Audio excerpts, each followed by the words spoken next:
नमस्कार मित्रो, मी आता डाळिंब सोलापूरला प्लॉट नंबर 1 मध्ये आहे। हे बघा चौकी वगैरे अतिशय सुंदर आहे।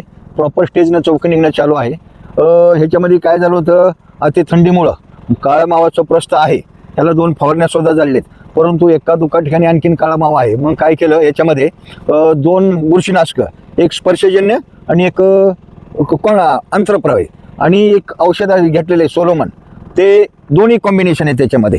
मग काय केलं, आज लगेच फवारणीचं रात्रीचं नियोजन केलं, म्हणजे बगीचा हा आपला फ्रेश राहिला पाहिजे, कीड नको, रोग नको, त्यासाठी आपण सोलोमन घेतलेलं आहे। सोलोमन मध्ये कसं आहे, एक स्पर्शजन्य कीटकनाशक आहे, एक अंतरप्रवाही कीटकनाशक आहे। दुसरं बुरशीनाशक 2 घेतलेले आहेत, एक टिल्ट घेतलेलं आहे, अंतरप्रवाही बुरशीनाशक आहे, आणि कुमानेल 1250 ml प्रति लिटर घेतलं, ते स्पर्शजन्य आहे। टिल्ट 250 मिली आणि सोलोमन 500 मिली, असं 3 कॉम्बिनेशन, पण त्याच्या 4 औषध झाले।